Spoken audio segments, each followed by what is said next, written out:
Morning all, my name's Silva. I'm a data scientist in Capgemini UK Data Science team. And today I'm going to talk about a concept that we've really embraced within the team. And I hope you find it interesting.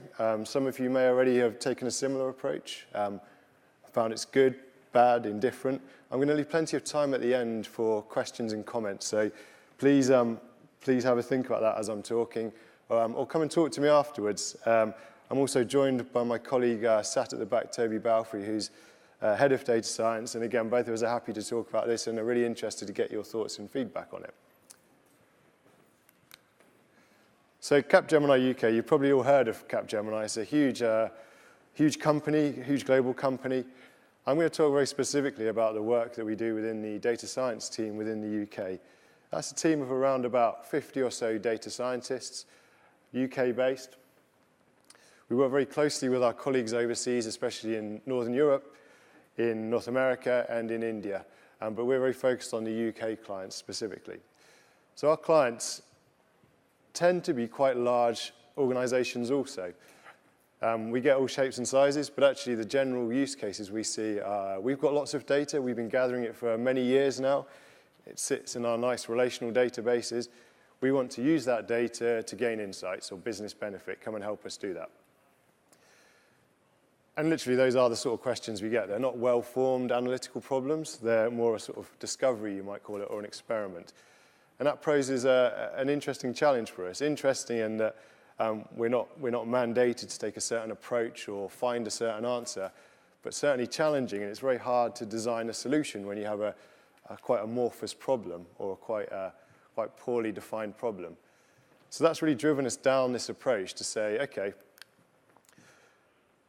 well, you can't select the best database from the off because we're probably going to be wrong. But actually, even if we do have a very well-defined problem, there probably isn't one database that meets that analytical need perfectly. It's probably, you might find one or two that meet it quite well. In some cases, it might just be one. But more often than not, actually, it's quite a wide problem, and you want to be able to bring to bear the best technologies to help to address that. And a very quick overview of some of the big solutions out there. So we're all familiar with our SQL databases, and well, say no more on that. We've then got Hadoop, which has emerged over the last decade and a bit to start to look at those really large data sets. Of course, you've got Graph. Again, I'm not going to go into that. We're at a Graph database conference. And then we've got the appearance of sort of more in-memory databases and in-memory analytical approaches as well. Again, very fast ad hoc querying, but there are challenges using that. And then the other big group that I'd like to highlight is our Lucene-based, so our very complex free text searching databases that are really optimized for that purpose. And these are just 5 data points in that whole landscape. There's hundreds more, and there are many hybrids that sit between these sort of broad categories I've put together here. But this just gives you a bit of a snapshot into what these technologies look like when you're a data scientist and when you're looking out there at what can help you address those analytical problems that our clients pose to us. So very quickly, what are the strengths and limitations of these different solutions? So SQL, been around for years, will be around for years. It's very good, very powerful, and you can do quite complex queries. And that's, I guess, one of the challenges. These queries can grow and grow and grow.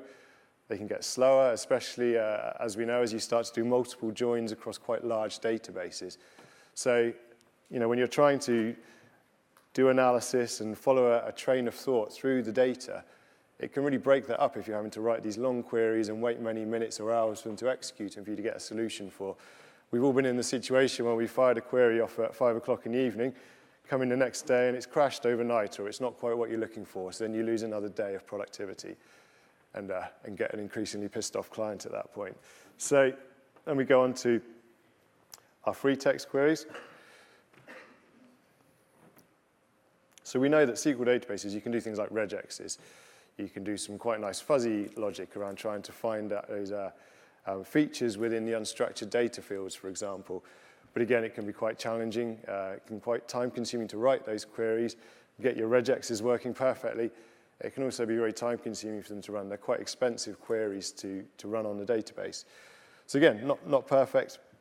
There are better solutions out there to do that, the Lucene-based indexes, for example, like Elasticsearch. Okay. Then we go down to the in-memory databases.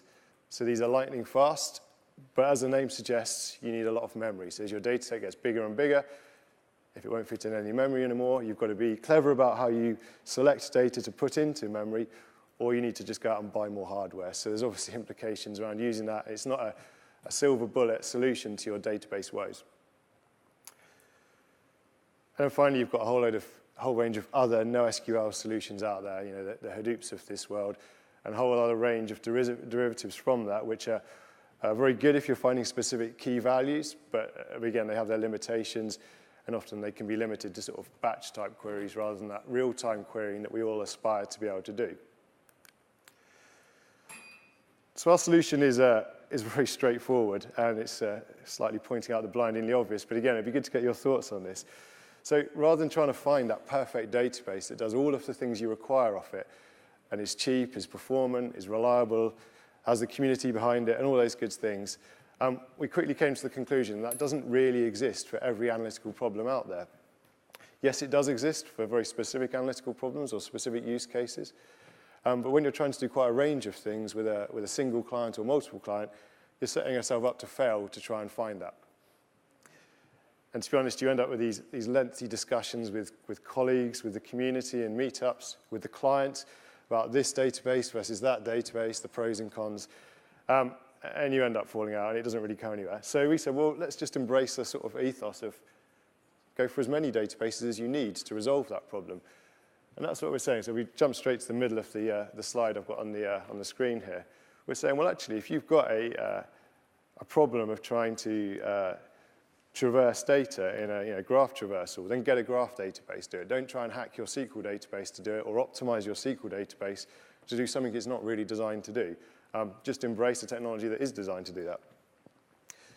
Great, so if your problem also needs a sort of fuzzy text search on top of that, again, you can try and hack Cypher or hack SQL to make it do that for you, and it will do it, but it will be creaking at that point.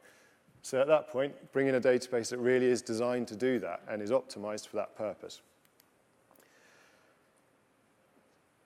So what do we do? What do we sit around that? Databases are not data science. They're a component of it. So on top of those databases, the next layer up is our database APIs. So again, how are you connecting with those databases? How are you writing data to them and reading data from them? That's right. And most of the common databases have multiple APIs. So again, this is not a limiting factor here. You're not going to be caught in a situation where you can't actually access your database. Then we go a step above that again. So we've now got the data science technologies. So your typical languages, your Pythons, your R, Spark, and various other data science languages that you might bring to bear in this particular problem. You've also got your graphical user interfaces, your SASs, SPSS, etc. They all sit on top of this, and using those APIs to connect to those different databases. And you might find you have one or more technologies that connect to one or more databases. I've drawn quite a simple diagram here where you've got one data science technology linking down to one database. It may not be that straightforward. Again, most of these technologies will connect to most of the common databases, so don't feel constrained in that regard. But ultimately, you've got your databases containing either your whole data set duplicated or components of that replicated across multiple data stores. But you're probably going to need a master version of the truth, and that's particularly pertinent in very regulated industries. Tell me what the authoritative version of this data is. So, of course, you may well have a master data store sat at the bottom, and again, that will depend on your use case. And specifically, I've not said what that master data store should be, because it will depend on your combination of other databases and the nature of that store. Personally, I've always found that a good old relational database generally fits that purpose, but it depends on your use case. So this is the business impact strand, so I'm going to move away from the technology at this point and move on to a bit of a business example. Your typical car insurance fraud example. So let's show you how we could bring together these multiple database technologies to produce a table or a vector that you might feed into more advanced analytics. So I'll come on to that shortly in a bit. So let's start with a SQL database, everyone's favorite. Great for those joins, great when you want to bring in other fields of data and join them to your original source data. So if we take things like, what have we got in the example here? We might start with someone's credit score, how many previous applications they've applied for, just a simple integer. Might be their income as well, might be a characteristic we want to look at when we're trying to assess their propensity to commit fraud or to have problems with their car insurance. Again, a typical inner join here across the data to bring that together. Great for a SQL database. We then go to graph technology. So we can do our inner joins on our SQL database, brilliant, but then you want to look at things like multiple traversals. So who is a friend of a friend of a friend, or shares the same address, or shares the same historic addresses, for example. Or maybe they've been connected to the same vehicle. All of those things that would require 2 or 3 or 4 inner joins on a SQL database is a very cheap query to do in a graph database. So that's where you really start to bring in the graph technologies alongside your SQL technologies. So a typical field you might wish to generate from for your car insurance fraud example is the links to bad applicants. So who have we seen in the past who's committed fraud or has been a problem for the insurance company in the past? Are they within 2 or 3 steps of our current applicants? So then we go on to something like a NoSQL database. And this is where you might start to bring in things like telemetry data. So a lot of insurance companies now in the UK are starting to encourage their users to fit these little dash-top boxes to your vehicles that registers things like how aggressive you are when you accelerate, brake, etc. Generating loads of machine data there, and how you're going to analyze that and incorporate that into your fraud example. And again, it's those sort of queries against that lovely machine-generated but very vast data set where a NoSQL database really comes into its own. And we've just called it behavior normalcy here. So are they an aggressive driver? Are they a passive driver, if that's the right term? Again, we're adding this to our vector that we're going to use for our detailed analysis later. And finally, text data. This is things, so we're a big fan in the team of Elasticsearch. It's a great database for doing these sort of searches against free text data. So you might look at, chat logs with insurance companies in the past. Maybe they've provided a bit of a comments within their application where they've tried to describe an accident they've had in the past or explain away a speeding ticket they've had. When you're trying to analyze that data to bring it into your application, again, use a database that's really configured to do that sort of thing, and we'll do it fast. Because remember, what we're trying to do here for the end users, they want to be able to go onto the company's website, tap in all their details, and get a response instantly. They can't afford to wait 24 hours. You've already lost that customer by that point. So bringing together these 4 technologies in this particular example, you're now able to generate what you might call an input vector or a feature vector, which you might then feed into machine learning, a sort of clustering approach, maybe other advanced analytics approaches to try and assess the propensity of this applicant to cause you problems in your insurance industry. And at this stage, I'm going to leave the data science part because we really want to talk about the pros and cons of the number of databases we're using. But again, come and talk to us afterwards if you want to know more about the deep learning, the machine learning, the unsupervised machine learning techniques we've used in the team with different clients. It's a pet subject of ours. So anyway, let's go about the benefits and costs of doing this as a sort of penultimate slide.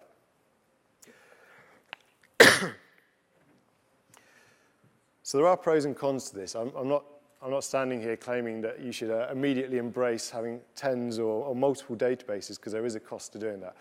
But before we go on to the cost of doing that, let's talk quickly about the advantages. And I've touched on a few of these as we've gone through this already. So starting at the bottom, productivity. So it's an obvious one, but again, if you can maintain momentum as you're doing analysis, as you're trying to feed results out to users, to customers, etc., where they're getting sort of web performance, where they click and they look for a result and it appears within milliseconds or seconds. That's really what we're aspiring towards. And you simply won't achieve that in the majority of applications with a single database that's optimized for one purpose and you're trying to use it for multiple. We then go up to insight potential, and what that means from our perspective is there are things you simply can't do in a relational database or in a graph database that you can do in others. So you might get to a point in your analysis or in your product where you say, we simply can't add that feature because our underlying database isn't capable of doing it. It's a complete dead end, and you can spend hours and hours trying to hack it to make it do that for you, but ultimately some things just don't work. And again, the example we hear all the time with graph is that 4 or 5 or 6 hops from your first node. In a large relational database, you'll simply run out of memory or time, and it won't. You'll have a whole avenue of insights there you don't have access to. So, data science potential. So there are things that are very challenging to do in many of these databases where pragmatically as a data scientist you'll say, well actually, I could spend 3 or 4 days trying to make this regex work reliably and quickly, or I could not do it and I could take a bit of a shortcut with an alternative approach, maybe a dictionary that will just look up in your SQL database, and that will take me a couple of hours. We've all got to be pragmatic when we're looking at these solutions, especially when you're working to a deadline for clients. So actually, by giving our data scientists a whole range of tools to draw upon, you've suddenly greatly increased their ability to find these insights within the time available. And the top one, and the final big benefit I want to talk about is governance. I know it's probably the most boring one, but this is the real killer. If you're trying to productionize your systems, this will be the thing, the red line that prevents that from happening. So having multiple databases is a very good way of segmenting the sorts of queries that your users are carrying out, but also potentially segmenting your data. So you might say, well, we've got this whole range of BI users over here who just need to access these sorts of databases to generate their dashboards. So let's put all that in a relational database, give them access to that, connect Tableau to that or whatever tool you might be using, Spotfire, etc. And it's very, very separate and distinct from the rest of your data at that point. Then you might say, okay, we've then got the data science users, you want access to everything. Fine, do that for them, but make sure it's a very specific and limited group of users who have that sort of almost super user power. So by having separate databases, it's very clear cut where your access is to those different data resources. So it makes your governance model very black and white, which is a huge benefit, as I say, once you're trying to productionize these systems and reassure security that you're not going to cause a data breach for the organization. So that's lots of positives. We've got to talk about the negatives. We've got to give a reasoned argument to this. So, of course, starting at the top right here, increasing IT spend. So not all of these databases are free. Even Neo4j, there are paid-for versions. So potentially, as you start to bring in multiple enterprise databases, you're having to pay for multiple licenses. Depending on how the databases, how the applications are licensed, this may scale quite nicely. It may be horrible to scale. And again, it depends on which ones you use. Of course, databases don't tend to play well. You have multiple databases on the same server. So again, you might need additional hardware to service these different databases. So there is a cost to doing it in terms of your hardware and software. Next point down, integration complexity. I drew a very simplistic picture earlier of a single database feeding a single API, feeding a single data science application. That's kind of utopia and never really happens. Actually, what you're looking at is quite a tangled web of databases with multiple connections going to multiple applications, all of which you're trying to secure and maintain access for your users. And it can become a bit of a nightmare. So you've got to bear in mind there'll be an increased cost of building this system and also an increased cost of maintaining it as well in terms of integrations. And then finally, diverse skill sets. So if you have a SQL database, an Oracle database, you need an Oracle DBA and a few people to already use it around that. It's a very specific and very bounded skill set. As soon as you start to bring in 3, 4, 5 databases of different flavors, and potentially very different flavors if you're bringing in things like Hadoop as well, for example, suddenly the range of skills you call upon for your team is increasing as well. And you've got all the interfaces between them. So we need people who are able to configure Kerberos across all of these different databases. So it's a huge challenge in terms of manning that team. So as I said, I'm going to need plenty of time for questions. So the final slide I want to talk about is just a bit of a wrap-up.